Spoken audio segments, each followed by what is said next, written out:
Hello friends, welcome back to my channel Rajib Pathshala. Rajib পাঠশালায় আপনাদের সকলকে স্বাগত। দশম শ্রেণীর সম্পাদ্য কোষে দিকে 11.1 পরিবৃত্ত অঙ্কন। একটি সমবাহু ত্রিভুজ যার প্রতিটি বাহুর দৈর্ঘ্য 6 সেন্টিমিটার। এই ত্রিভুজটির পরিবৃত্ত অঙ্কন করতে হবে এবং পরিব্যাসার্ধের দৈর্ঘ্যটাও নির্ণয় করতে হবে। তো সর্বপ্রথম আমি 6 সেন্টিমিটার একটা বাহু এঁকে নেব। তো আমি এটা পেন দিয়ে করছি, তোমরা পরীক্ষার সময় পেন্সিল দিয়ে অবশ্যই করবে। তাহলে 6 সেন্টিমিটার, এখান পর্যন্ত 6 সেন্টিমিটার। তো 6 সেন্টিমিটার একটা বাহু আমি এঁকে নিলাম।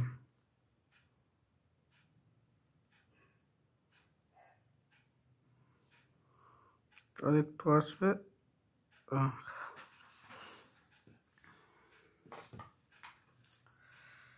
এখানে একটা যে কোনো একটা সরলরেখা আমাকে টানতে হবে।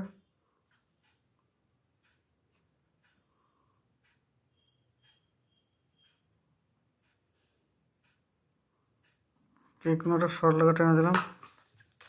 তারপরে 6 সেন্টিমিটার মাপ নিতে হবে।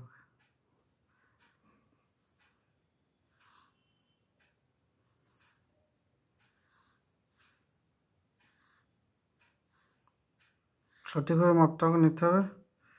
6 সেন্টিমিটার মাপ নিয়ে এন্ড পয়েন্টে বৃত্তচাপ কাটলাম, উপর দিয়ে একটা বৃত্তচাপ আঁকলাম। এখানে বসিয়ে আর একটা বৃত্তচাপ আঁকতে হবে, যেহেতু সমবাহু ত্রিভুজ একই মাপ নিয়ে দুটো বৃত্তচাপ হবে। তারপর আমি এটার সাথে এগুলো একটা নাম দিতে হবে।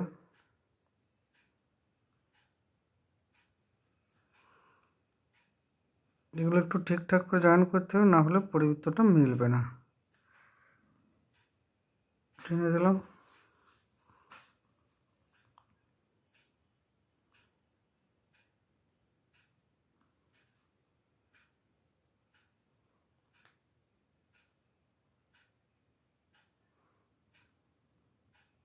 দুটো এটুকু নাম দিয়ে দেবো আমরা। প্রথমে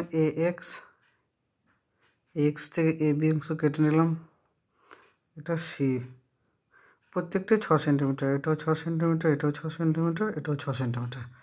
এরপর আমাকে পরিবৃত্ত অঙ্কন করতে গেলে ত্রিভুজের যে কোনো দুটো বাহুকে সমদ্বিখণ্ডিত করতে হবে। তাহলে বাহুকে সমদ্বিখণ্ডিত নিয়মটা জানি। তাহলে আমরা যে কোনো দুটো বাহুকে, এই বাহুটাও করছি, বেশি বাহুটাও করছি, অর্ধেকে বেশি ব্যাসার্ধ নিয়ে এই দিয়ে একটা বৃত্তচাপ আঁকবো, এই দিয়ে একটা বৃত্তচাপ আঁকবো। আর সি বিন্দুতে বসিয়ে এই বৃত্তচাপ দুটো কেটে দেওয়া। কত হয়ে গেল? এই বৃত্তচাপ দুটোকে যুক্ত করব।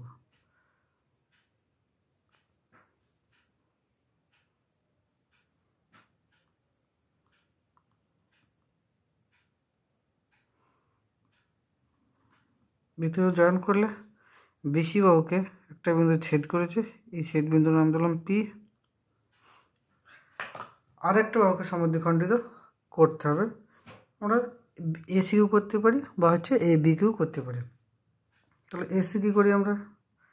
যে কোনো দুটো বাহু করতে পারি।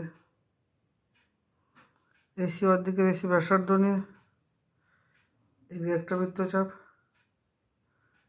এই পাশে একটা বৃত্তচাপ। সি বিন্দুতে বসাবো, এই বৃত্তচাপটা কাটবো, এই বৃত্তচাপটা কাটবো, দুটো কেটে গেল। এই বৃত্তচাপ দুটো জয়েন করব।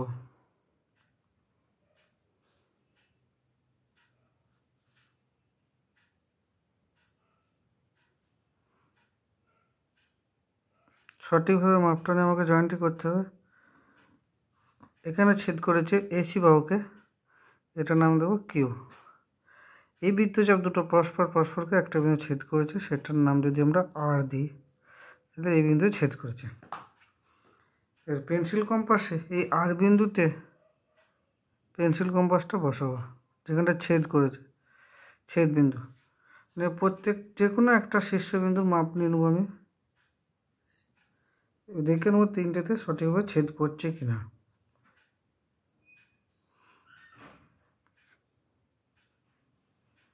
বৃত্তচাপের মাপ নিয়ে একটা বৃত্ত এঁকে দেব। তাহলে যে বৃত্তটা হবে এই বৃত্তটা হচ্ছে পরিবৃত্ত। যাই হোক, আমার এই বিন্দুটা একটু জাস্ট সরে গেছে। তো এটা হচ্ছে আমাদের ABC ত্রিভুজ, সমবাহু ত্রিভুজ। এই সমবাহু ত্রিভুজের একটি পরিবৃত্ত। এই পরিবৃত্ত, এবার পরিবৃত্তটার পরিকেন্দ্র হচ্ছে আর। তাহলে আমরা এখানে লিখব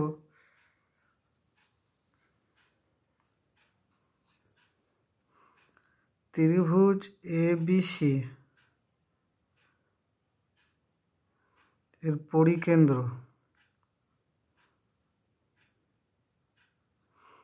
হলো আর, আর পরিব্যাসার্ধ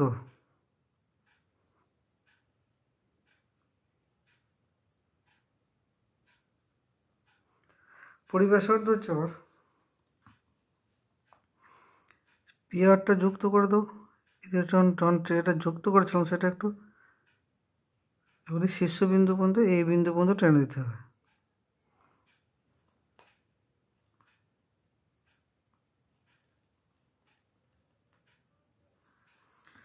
আমরা আর বির সাথে যুক্ত করতে পারি বা হচ্ছে সিআরও যুক্ত করি, প্রত্যেকটি হচ্ছে পরিব্যাসার্ধ।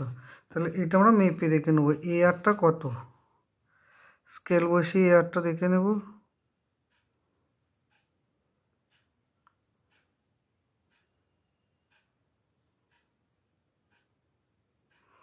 এটা হচ্ছে 3.5 সেন্টিমিটার। তো থ্যাংক ইউ বন্ধুরা, ভিডিওটি ভালো লাগলে লাইক শেয়ার করবেন এবং চ্যানেলটি সাবস্ক্রাইব করে পাশে থাকবেন।